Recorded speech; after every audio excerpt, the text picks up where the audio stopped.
It all began on an unusually hot morning at JFK International Airport. The kind of morning where tempers run short and patience runs even shorter. Gate 47 was buzzing with people shuffling around, sipping coffee, dragging luggage, and glancing at screens. A long-haul flight to San Francisco was boarding soon, and among the passengers was a woman named Elise Jordan. She wore a simple beige trench coat, flats, and carried nothing but a leather handbag and a folded newspaper under her arm. No security detail, no assistant. Just her. To most, she looked like a well-organized professional, or maybe someone flying out for a conference. What no one knew, especially not the flight attendants, was that Elise wasn't just another traveler. She was the newly appointed CEO of the airline. Not a temporary face or a ceremonial title. Elise had worked her way up from ticketing counters to corporate boardrooms. She believed in seeing things for herself and often flew anonymously to experience what her passengers did.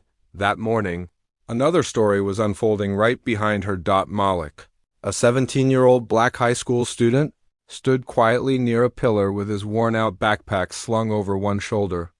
His jeans were slightly faded, and his t-shirt had a small tear near the hem, but he stood with a kind of calm dignity. He had saved for months working part-time at a car wash and tutoring younger kids in math just to afford this trip. It wasn't just a getaway. He had won a national essay competition and was flying out to accept a youth leadership award in California. His mother, who worked night shifts at a hospital, had cried when she saw the plane ticket. As the boarding call echoed through the terminal, Malik spotted a woman a few feet ahead of him. She looked pale and exhausted, her belly rounded in late pregnancy. She kept shifting her weight from foot to foot, clearly struggling. The line moved slowly, and when Malik noticed there were no more available seats near the gate, he did something most people his age wouldn't even consider. He gently tapped her shoulder and said, "You can take my seat, ma'am." Her eyes widened, stunned at the kindness. She hesitated at first, but eventually accepted, mumbling a soft, "Thank you, sweetheart." She didn't ask his name. He didn't expect her to back in the boarding line. Elise watched the entire exchange. She didn't say anything, but her eyes lingered on the boy. A quiet smile touched her lips. It was rare to witness such raw, unfiltered kindness, especially in places where people were more likely to scroll their phones than look up and help. But the mood changed the moment Malik boarded the plane. The cabin was packed. Overhead bins were nearly full, and the aisle was clogged with people trying to shove their carry-ons into place. Malik reached his seat, placed his backpack under the chair, and began settling in. That's when she arrived, Tanya, a senior flight attendant with 2 decades under her belt, and a reputation for being sharp, strict, and sometimes unnecessarily forceful. Tanya scanned the rows, her eyes landing on Malik. Something in her expression shifted. Maybe it was bias, maybe it was fatigue. But whatever it was, her tone came out harsh and cold. "You're in the wrong seat," she snapped, before even asking for his boarding pass. Malik blinked, confused. "No, this is 23B, right?" "That's what my pass says." "Let me see it," she demanded. He handed it over, and she glanced at it too quickly, and shoved it back at him. "Well, it doesn't matter. We've had a change. You're being moved to the back. Someone else has this seat now." "But I'd booked this one," Malik replied, more surprised than angry. Tanya leaned down, her voice low but sharp. "Either take the seat I give you or you don't fly." Passengers nearby began looking over. Whispers stirred in the rows. But no one said anything. Not yet. Elise, seated a few rows ahead, noticed the rising tension. She tilted her head, watching as the boy was forced to stand up and collect his backpack. His lips were pressed together, and he avoided eye contact. He wasn't loud. He wasn't disrespectful. He just looked hurt. Tanya pointed toward the back of the plane, where the jump seat was located near the galley. A narrow, uncomfortable spot that crew used during takeoff and landing. Not meant for passengers unless there was no other choice. "This is humiliating," one older woman murmured under her breath. "Why is she treating him like that?" Still, no one intervened. As Malik walked past Elise, their eyes met for a brief second. Something inside her shifted, but she stayed quiet. For now, meanwhile, in the back, the pregnant woman Malik had given his seat to had already fastened her belt. She noticed him walking toward the rear and immediately stood up, calling out, "Wait!" "He gave me his seat. Why is he being moved?" But Tanya shut it down. "Ma'am, please sit down. We're about to taxi." Her voice was louder now, her tone more aggressive. Malik tried to reassure the woman with a nod, but she didn't sit back down until another flight attendant gently coaxed her. The plane took off. 40 minutes into the flight, a small disturbance started near the galley. Tanya had come to the back to deal with another issue when she passed by Malik again. Maybe it was guilt. Maybe she felt challenged. Or maybe she had something to prove. But what happened next shocked everyone. Passengers in the last few rows heard a heated exchange, one that quickly turned into shouting. Tanya accused Malik of tampering with crew equipment, something completely untrue. Malik tried to explain calmly that he had only leaned against the sidewall to stretch his legs. Then she slapped him. The sound cracked like a whip in the quiet cabin. A stunned silence spread. Even the other crew members froze. Malik stepped back, hand to his cheek, eyes wide in disbelief. "Why would you do that?" he asked, voice trembling. In row 4C, Elise unbuckled her belt, stood up, and began walking toward the back. No one tried to stop her. Passengers' eyes followed her as she moved through the aisle. Not in a rush, not in a panic, but with a cold, controlled urgency that made people sit up straighter. Tanya was still seething, unaware of who was coming up behind her. Elise's voice, when she finally spoke, was calm and piercing. "That boy is a paying passenger." Tanya turned around, annoyed. "Ma'am, please return to your seat. This is a crew matter." Elise raised a brow. "Oh, is it?" Tanya gave her a once-over, clearly assuming she was just another entitled flyer. Double quotes, "Yes, and if you don't return to your seat, I'll have to report you to the airline." That's when Elise slowly reached into her handbag and pulled out her ID badge. She held it up at eye level. The color drained from Tanya's face. A pin-drop silence spread through the cabin. People craned their necks to see what was happening. The badge glinted under the overhead lights. Elise Jordan, Chief Executive Officer. Airline name, passengers began whispering. Someone gasped. Tanya staggered back, her voice caught in her throat. Her hands trembled as she tried to collect herself. I didn't know." Elise didn't flinch. "That much is obvious." She turned toward Malik and spoke gently. "Come with me, son." He nodded slowly, still stunned. As she walked him back toward the front of the plane, murmurs erupted in the rows. Phones came out. Passengers texted friends, posted tweets, recorded short videos. The story was no longer just a small incident in the back of a plane. It was about to explode. Tanya stood frozen in place, every second dragging like an hour. But this was only the beginning. What no one knew was that the pregnant woman Malik had helped earlier. She wasn't just any woman either, and what she was about to reveal would change everything. The plane hummed steadily at 35,000 feet, but inside the cabin, tension clung to the air like static. Elise guided Malik to an empty business-class seat and handed him a warm blanket. He hesitated at first, unsure if he even belonged in that part of the plane. His hands fidgeted with the seatbelt before he finally buckled in. She didn't say much. Just a gentle nod, a quiet kind of calm that told him he was safe for now. But Malik's mind wasn't calm. His heart pounded in his chest.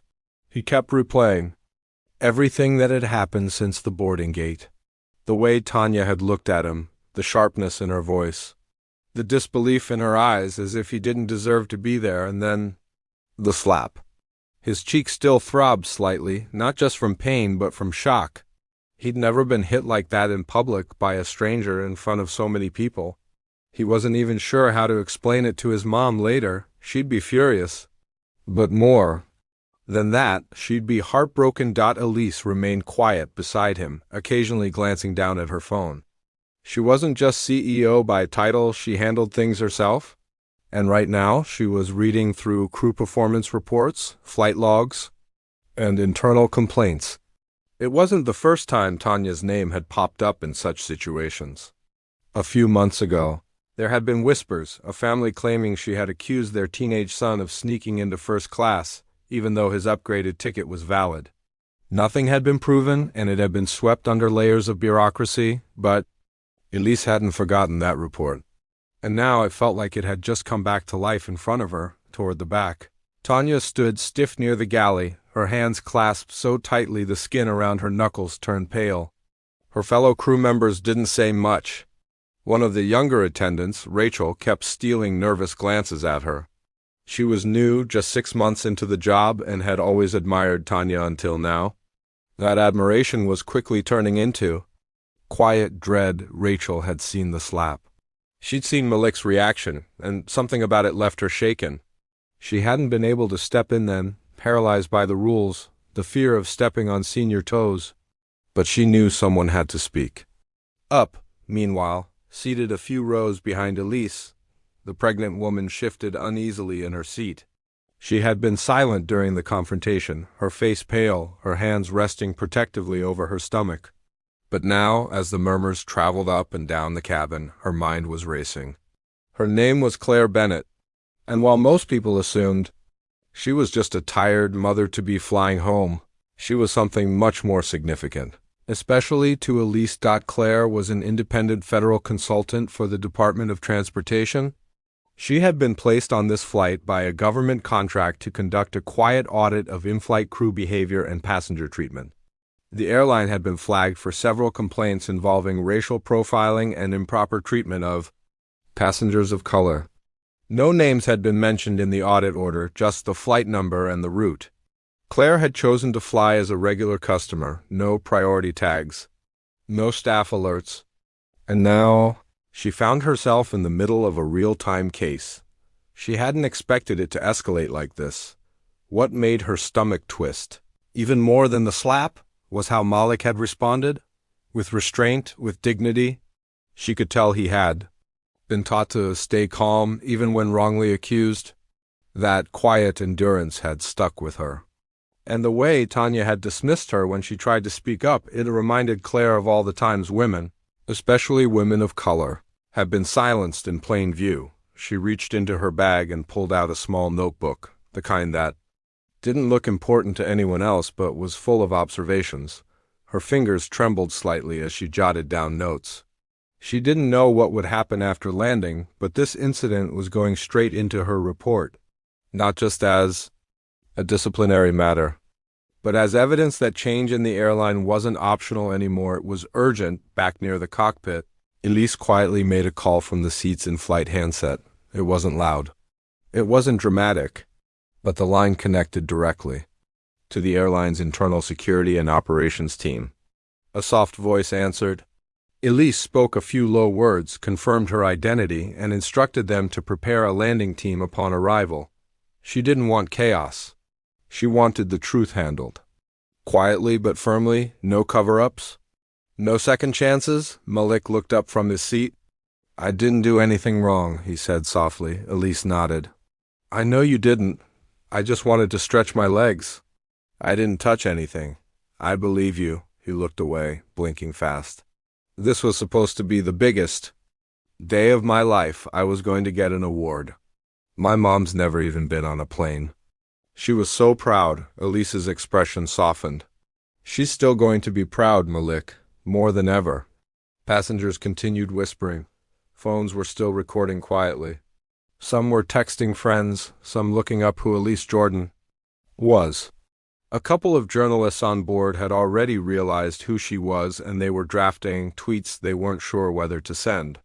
The story was unfolding live, and none of them wanted to get it wrong, but even as Elise tried to manage the fallout, she couldn't help but think about the bigger problem. This flight, this incident, it wasn't isolated. It was a symptom, a warning sign of a much deeper issue buried in the airline's culture. She had inherited a company full of old systems, older attitudes, and deep cracks that hadn't been properly dealt with. And now, one of those cracks had split wide open.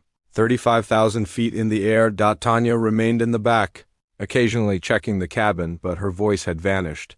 She didn't know what was coming when the plane landed. Her badge felt heavy. Her instincts told her she'd gone too far, but her pride kept her rooted in place. Claire finished writing her final note in the booklet, then closed it gently and placed it in her lap. She looked out the window, the clouds stretching like a blanket below them. She wasn't sure how Elise would respond next, but she had a feeling the CEO wasn't going to let this fade quietly. Malik sat quietly, his head resting against the seat, still unsure what to think. He had never wanted trouble. All he'd done was give up his seat for someone who needed it more, but something inside him told him this wasn't just about him anymore, and he was right.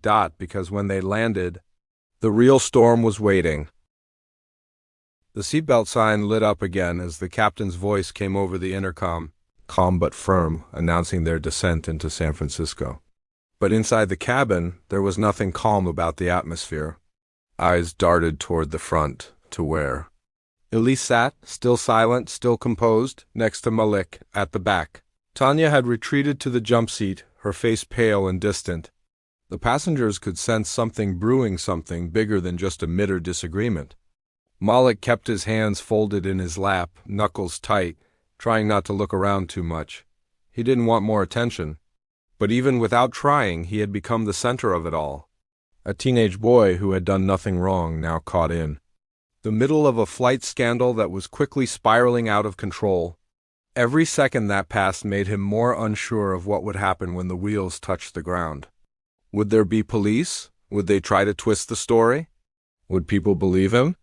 Elise hadn't said much since their talk earlier, but the way she glanced at him now and then, steady, focused, told him she was watching everything, calculating every step. Across the aisle, a woman in her 60s leaned slightly forward and whispered to her husband, "I hope someone records what happens when we land. This can't just get buried." Her husband nodded, lowering his voice. "That boy didn't do anything. I saw it all. And that flight attendant?" She acted like she owned the sky. Rachel, the junior flight attendant, sat near the rear galley, biting the inside of her lip. Her eyes flicked between Tanya and the front of the cabin. Her chest was tight with unease. She wanted to do the right thing, but she also knew how the system worked. Senior staff could ruin your chances at promotion. They could twist stories. They could make it hard for you to ever feel safe speaking up. Still, the moment kept replaying in her mind, the sound of the slap, the way Malik had looked down, stunned and humiliated. She had made up her mind. As the plane started its descent, she scribbled something quickly on a crew incident report. Slip, folded it in half, and tucked it into her pocket. She didn't know exactly what she'd do with it yet, but if someone asked her, she wouldn't lie. Meanwhile, Claire was still watching everything. Her hands now rested over her stomach, but her notebook lay open again on her lap. Each time her pen touched the paper, she added another observation: crew hierarchy response, passenger reactions, flight chain of command. But her focus kept drifting back to Malik. This wasn't just about a single slap or an argument. It was about culture. It was about perception. It was about how easily a young black boy had been treated like a threat without cause. She had seen enough to complete her report, but something deeper tugged at her, something personal. Years ago, her younger brother had been accused of stealing at an airport bookstore simply for browsing too long. No proof, no evidence. Just a security guard's suspicion. It had affected him for years. And watching Malik now, Claire couldn't help but feel history trying to repeat itself. The plane finally touched down with a soft jolt, a pause. Then applause from the back, half-hearted, awkward, unsure.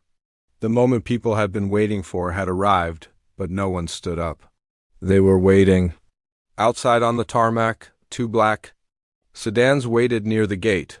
Not police. Internal airline security and legal representatives. Elise had made sure of it. She didn't want a public scene. She wanted this handled by the book, but with no room for the kind of cover-ups that had happened in the past. As the plane taxied toward the terminal, Tanya's breathing grew shallow. She could see the security vehicles from the crew window. She looked toward the front, where Elise sat, now standing with quiet authority. Tanya had been through turbulence, medical emergencies, even landings in storms, but nothing felt like this. She felt a pressure she hadn't experienced before, a pressure not from the sky, But from her own conscience finally catching up, a voice came over the intercom. Passengers, please remain seated. A security team will be boarding to escort several individuals for debriefing. We appreciate your cooperation. Whispers exploded instantly. Claire locked eyes with Elise for a moment, just a flicker, and Elise nodded slightly. She recognized her now. The Doto consultant. She hadn't expected her on this flight, but in hindsight, maybe it wasn't an accident. Maybe fate had drawn this moment together. Rachel stood up, swallowing hard, and walked down the narrow aisle. She stopped beside Malik and gently tapped Elise on the shoulder. I saw everything, she said softly, her voice just loud enough for both of them. And if anyone asks, I'll tell them the truth. Elise looked at her for a long moment, then simply said, Good. The doors opened and uniformed staff boarded. Not police, not aggressive, but serious. They approached Tanya first. Ma'am, we need to ask you to step off the aircraft. She stood up slowly, her hands at her sides, eyes darting between her colleagues. She walked down the aisle without a word. Passengers moved out of her way without saying anything, but their silence said enough. Some stared. Some turned their faces, some just shook their heads. When Malik stood to leave, he felt all eyes on him again. But this time, something was different. It wasn't suspicion, it wasn't judgment, it was support. Quiet, respectful, but real. As he followed Elise down the jet bridge, his heart still raced. Nothing had been resolved. He didn't know what would happen next, but he felt something shift inside him, like the weight wasn't his to carry alone anymore. Behind him, Claire tucked her notebook back into her bag and stood up.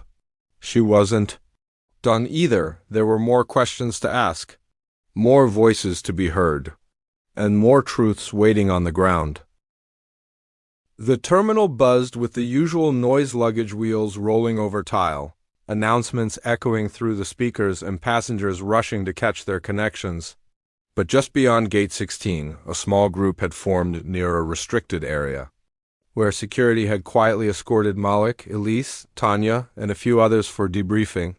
What started as a quiet situation on an aircraft had now become a fire burning quietly under the surface. The airline's internal investigation team was already in place, along with a representative from corporate legal and another from public relations. Tension sat heavy in the air. Malik sat at the edge of a conference table inside the briefing room, his backpack still slung over one shoulder. He hadn't touched the bottled water in front of him. He didn't say much, just kept his eyes on the grainy wood of the table, trying to steady his breathing. Elise stood by the window, arms crossed, her expression unreadable. She hadn't removed her blazer or her badge. She was still in CEO mode, and everyone in the room knew it. Tanya sat across from Malik, her face pale, hands tightly clasped in her lap. For the first time in years, she looked unsure, like the ground beneath her was no longer solid. Her voice had vanished. The silence in the room was heavier than any shouting match. Then the door opened and Claire walked in, not hurried, not dramatic, just quiet and purposeful, with a folder in one hand and her travel ID badge around her neck. She nodded to Elise, who returned the nod, and then walked over to one of the chairs, opening the folder on the table in front of her. I'm not here to make speeches, Claire said, her voice calm. I'm here to submit my official report of what I witnessed from boarding to touchdown. And I'm also here as a mother, a woman, and a passenger. The room fell still. She turned her eyes toward Tanya. I saw the incident. I saw the moment. You raised your hand. I saw how the boy responded. And I saw how you silenced me when I tried to speak. That report is already filed with the Department of Transportation, and I'd advise that your legal team reads it carefully. Tanya looked down, the words slicing through the air. No one defended her, no one interrupted. Elise finally spoke. Her voice wasn't loud, but it was cold enough to stop time. This airline has zero tolerance for misconduct. But this isn't just about policy anymore. This is about principle. A paying passenger was humiliated in front of a cabin full of witnesses, a minor, a guest on our aircraft. And the one who did it was someone entrusted with the care and safety of everyone on board. Her gaze stayed locked on Tanya. Now I want you to think very carefully before you say another word. Because what you say next may decide not only your future in this company, but whether this becomes a criminal investigation. Tanya opened her mouth slightly, but her voice caught. She blinked quickly, then leaned back in her seat and looked away. Meanwhile, outside that room, word of the incident had started to ripple through the terminal. Someone had posted a video clip just a few seconds long of the moment Elise showed her badge on the plane. The clip was spreading like wildfire. The caption read, "Flight attendant slaps teen. CEO was watching the whole time." By the time Elise's communications officer stepped into the room, her phone was vibrating non-stop. Texts from media outlets, calls from board members, posts online climbing into thousands of views within minutes. The world was watching now. Elise took the phone, glanced at the screen, and handed it back. "Let it spread," she said quietly. Malik looked up at her, finally breaking his silence. "Is my mom gonna find out like this, on the internet?" Elise walked over, crouched beside him, and placed a hand gently on his shoulder. "No, I'll call her myself, before any headlines reach her. She deserves to hear it the right way, from someone who respects her son." He swallowed hard, nodding slowly, but the tension hadn't gone anywhere. It was still thick in the room, building toward something unseen. Something heavier. One of the airline's legal reps leaned forward.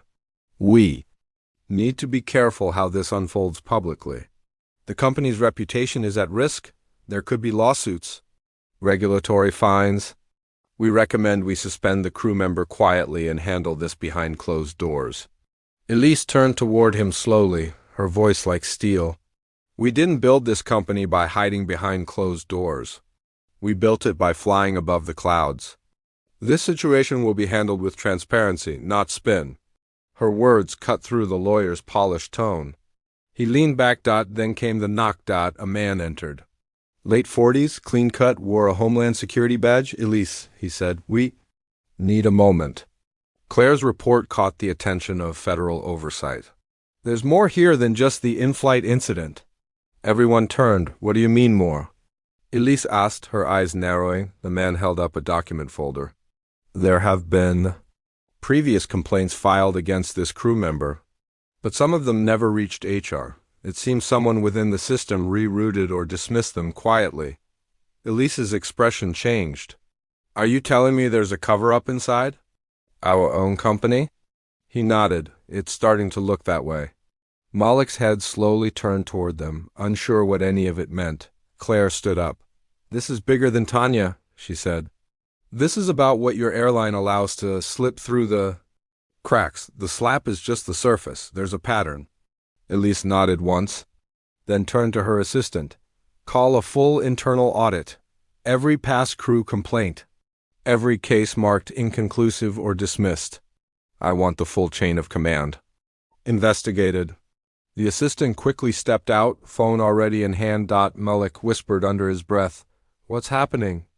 Elise looked at him and her voice softened again. "What's happening is, you gave up your seat for someone who needed it. And somehow, that single act of kindness exposed something much darker than we expected." He blinked. "I didn't mean for all this." "You didn't have to," she said. "You were just being decent. That's the point. You acted better than most adults I know. And now, the people who've been hiding behind uniforms and procedures, they're finally being seen for who they are." Outside the door, the noise in the hallway grew louder. Journalists were already arriving, phones were up, cameras flashing through the frosted glass. Inside the room, Tanya stood slowly, her legs trembling. "I want to speak. I want to explain." Elise raised a hand. "Not yet. You'll have your chance. But not here." Because this story wasn't over. It was only now reaching the edge of its sharpest turn. Tanya's voice trembled as she stood, her hands pressed against the edge of the table like she was trying to stay upright. Her eyes darted between the faces in the room. Elise, Claire, Malik, the legal team, and the federal agent who had just delivered the news about the hidden complaints. But just as she opened her mouth to speak, a sharp knock interrupted her. A second Homeland Security officer entered, holding a phone, his face tight with urgency. "We've got a bigger problem," he said, his eyes locking on Elise. "Everyone Turned. There's an anonymous email that just hit the inbox of 3 major news outlets. It has crew logs, passenger lists, and a video clip from a different flight 2 months ago, same crew, same attendant. The complaint was dismissed at the time, but the footage shows a teenage boy being removed from his seat, mid-flight wrongfully, and the passenger description matches someone connected to a major civil rights law firm. Elise's spine straightened. You're saying this is a pattern? And someone outside the company knew? The agent nodded grimly. And now it's public. The media's connecting the dots. This isn't just a scandal, it's about to become a federal investigation. Claire looked over at Elise. If these complaints were buried internally, and that email proves it, the question isn't just who allowed it. It's who ordered it. The temperature in the room seemed to drop. Elise suddenly realized the spotlight might not stop at Tanya. If this had been happening under multiple flights, and if the system itself had allowed it, the blame might rise far higher, possibly to people in her own executive team. Malik, still sitting quietly, looked between them all, confused but alert. Someone's been doing this to other people like me? No one answered directly. Elise didn't respond. She was already thinking several moves ahead. She had worked too hard to change the direction of this airline, to bring transparency, trust, and dignity back to its name. But this threatened everything, not just her reputation, not just her title, but the very culture she thought she was reforming. She turned toward the Homeland agent. Who sent the email? He glanced down at the phone. It was encrypted, but the footer on the message matches a cybersecurity consultant who used to work for your airline. He left 2 years ago, abruptly, fired. HR flagged him for behavioral issues. Name? Elise asked. He hesitated. Marcus Klein. Elise froze. That name wasn't just familiar, it was unforgettable. Marcus had once been one of the airline's top cybersecurity leads. Brilliant but unpredictable. He claimed to uncover irregularities in HR records, especially involving employee misconduct reports. He had been loud about it, too loud. He sent reports to upper management, including Elise herself. But at the time, the legal team had advised they were baseless. Elise had been new to her position and was trying to establish order, so she'd listened. And Marcus had been terminated not long after for insubordination and policy violations. But now, with this email surfacing, it looked like Marcus hadn't been lying. He'd been silenced. Claire leaned forward. If Marcus sent that email and kept this information all this time, he's not just exposing crew misconduct. He's showing the world your airline ignored warnings. That's going to be the narrative. Elise didn't argue. She knew it was true. And worse, if Marcus had more files, more videos, more logs, he could take down far more than one flight attendant. He could take down the entire leadership structure. In the corner, Tanya's expression shifted again. She looked less like someone about to defend herself, and more like someone who had just realized she was a pawn in something far larger. I wasn't the only one told to ignore those things, she said suddenly. Her voice wasn't loud, but it stopped the room. Cold. We got memos from upper cabin ops, telling us how to handle certain passengers quietly, especially young male flyers traveling alone. They said to make discretionary adjustments if we felt threatened. Malik's breath caught. Elise's heart sank. Claire narrowed her eyes. You're saying profiling was being encouraged? Through unofficial memos? Tanya nodded slowly. They never said it out loud, but we knew what it meant. Elise's phone buzzed again. Another message. Her assistant's voice echoed. Outside the glass walls. Elise, you need to see this now. Elise opened the message. A leaked memo, dated 7 months ago. Sent to regional flight supervisors. The language was vague, but the intent was clear. Frontline attendants should feel empowered to reassign seating in cases of elevated concern involving solo youth passengers, especially where customer sentiment is sensitive. The memo had been signed by someone in her own executive circle. Elise's stomach turned. It was a betrayal from inside. Someone close, someone high up. She stepped away from the table, her voice now sharp. Pull all correspondence from that executive's office. I want everything from the last 12 months. Emails, internal chats, anything that touched crew policy. The agent nodded. Back at the table, Malik finally stood. He wasn't angry. He wasn't yelling, but his voice was clear. This started with a seat. And now it feels like I just got a glimpse of how many people get treated like they don't belong. Like we're only safe if someone important is watching? He looked at Elise. You saw it, but what if you weren't there? The room went still again. Elise nodded, her voice tight. That's the question we all have to answer. The tension in the air didn't fade, it only deepened. Because now there were more questions, more shadows, and more names being dragged into the light. The airline wasn't just facing a scandal. It was about to face a reckoning, moral of the story. Power doesn't always wear a suit, and respect should never wait for a name tag. Treat everyone with kindness. You never know who holds the keys to your future. If this story moved, you hit that like button, share it with someone who needs a reminder about respect. And don't forget to follow us for more real and powerful tales like this.